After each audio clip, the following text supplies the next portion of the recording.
नमस्कार। आप सुन रहे हैं द बॉलीवुड रेडियो और मैं हूं आपके साथ आकाश। दोस्तों, आज के इस पॉडकास्ट में किस्सा राजेश खन्ना के आखिरी दिनों का है और ये हम सभी जानते हैं कि आखिरी दिनों तक राजेश खन्ना को अपने उन फैंस का इंतज़ार रहा जो किसी ज़माने में उनके पीछे पागल हुआ करते थे। यानी कि एक होता है ना कि स्टार्स के साथ ये चीज़ें रहती हैं कि उसको चाहने वाले हमेशा उसके इंतज़ार में पलकें बिछाए बैठे रहें।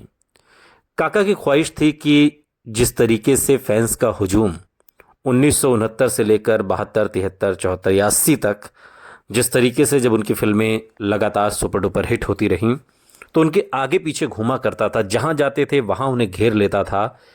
ये जो फैन फॉलोइंग थी ये दीवानी थी, पागलों की तरह राजेश खन्ना के पीछे थी। काका जब उनकी फिल्में चलनी बंद होने लगी, फ्लॉप होने लगी और ओवर एक्सपोजर का वो शिकार होने लगे तो धीरे धीरे फैंस भी छिटकने लगे। अमिताभ बच्चन के रूप में एक नया सुपरस्टार उन्हें मिल गया और धीरे धीरे फिर वक्त आगे बढ़ता रहा और राजेश खन्ना के वो दीवाने फैंस उनसे धीरे धीरे करके दूर होने लगे। राजेश खन्ना जब भी कोई फिल्म साइन करते तो उन्हें ये उम्मीद रहती कि इस बार इस फिल्म से मेरे वो पुराने फैंस एक बार ज़रूर लौट आएंगे और ये फिल्म सुपर डुपर हिट होगी। और ज़िंदगी के आखिरी दिनों तक फिल्म जो रियासत उन्होंने की थी, आखिरी फिल्म, तब तक उन्हें अपने फैंस के लौटने का इंतज़ार रहा। लेकिन उनके फैंस लौटे तब जब काका इस दुनिया को अलविदा कह चुके थे। लेकिन इस बीच एक किस्सा बिग बॉस से जुड़ा हुआ है। राजेश खन्ना को किसी ने सलाह दी कि अगर आप बिग बॉस में जाएंगे, और उन्हीं दिनों राजेश खन्ना के पास बिग बॉस का ऑफर भी आया था कि आप बिग बॉस में जाएंगे तो आपकी जो पॉपुलैरिटी है और जो दीवाने फैंस हैं वो आपको बिल्कुल हाथों हाथ लेंगे। लेकिन राजेश खन्ना को बिग बॉस जाने से किसी ने रोक दिया। किसने? राजेश खन्ना की आखिरी गर्लफ्रेंड अंजू महेंद्रू नहीं, हम बात कर रहे हैं अनीता आडवाणी की। अंजू महेंद्रू भी आखिरी दिनों तक उनके साथ थी, लेकिन अनीता आडवाणी उनके ज़्यादा करीब आखिरी दिनों में आ गई थी।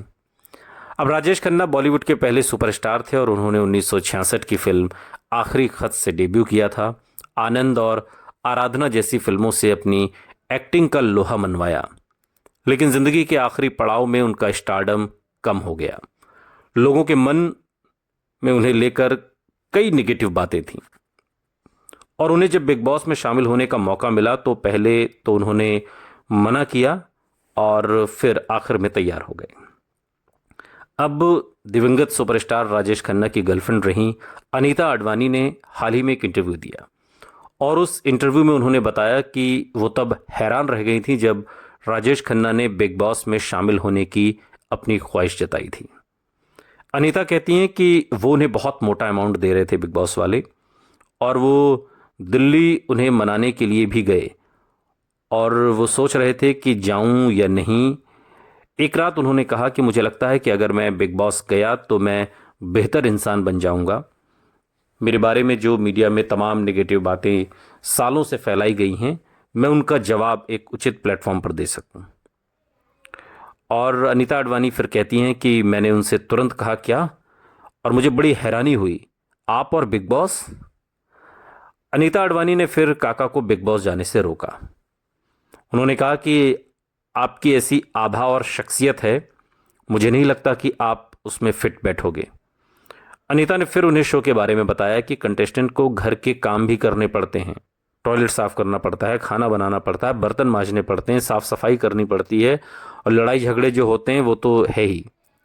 फिर कोई आपको कुछ गलत भी बोल सकता है और शायद कुछ ऐसा भी कह जाए जो सुनने में अच्छा ना लगे किसी को, और ये सारे काम आपको करने पड़ेंगे जो पूरी ज़िंदगी में आपने कभी छुए नहीं हैं।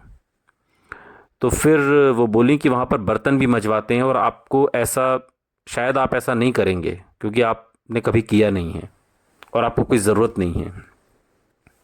अनीता ने राजेश खन्ना से आगे कहा कि वहाँ खाना भी ठीक से नहीं मिलता है और खाना खाने के और बेहतरीन अच्छा खाना खाने के राजेश खन्ना हमेशा से शौकीन रहे। इस पर राजेश खन्ना ने कहा, रिफ्यूजी हैं क्या? राजेश खन्ना के निधन के बाद अनीता आडवाणी खुद उस शो का हिस्सा बनी जिसमें उन्होंने राजेश खन्ना को जाने से रोका। और एक इंटरव्यू में जर्नलिस्ट अली पीटर दावा करते हैं कि बिग बॉस के मेकर्स ने उनसे संपर्क किया ताकि रियलिटी शो में राजेश खन्ना की एंट्री पक्की हो सके। बिग बॉस के मेकर्स राजेश खन्ना को एक एपिसोड के लिए उस दौर में, मतलब जब बिग बॉस शुरू हुआ था, अब तो कई साल हो गए, 3.5 करोड़ रुपए देना चाहते थे एक एपिसोड के। लेकिन जब सुपरस्टार शो का हिस्सा बनने के लिए तैयार हुए तो फिर चैनल आगे बढ़ चुका था और बात ख़त्म हो चुकी थी। लेकिन बाद के दिनों में अनीता आडवाणी इस शो का हिस्सा बनी और उन्होंने अपने अनुभव शेयर किए जो राजेश खन्ना के साथ उनके ज़िंदगी के आखिरी दिनों में रहे। हालांकि बाद में ये रिश्ता बहुत ही बेकार तरीके से ख़त्म हुआ और वो अपने आप को सरोगेट वाइफ बताती थी। प्रॉपर्टी में हिस्से की दावेदारी अनीता आडवाणी ने की, कुछ कोर्ट केस वगैरह भी चला, लेकिन अंततः प्रॉपर्टी दोनों बेटियों के नाम थी। न डिम्पल को कुछ मिला, न अनीता आडवाणी को, न किसी और को। ये काका का स्टाइल था। सुनते रहिए द बॉलीवुड रेडियो, सुनता है सारा इंडिया।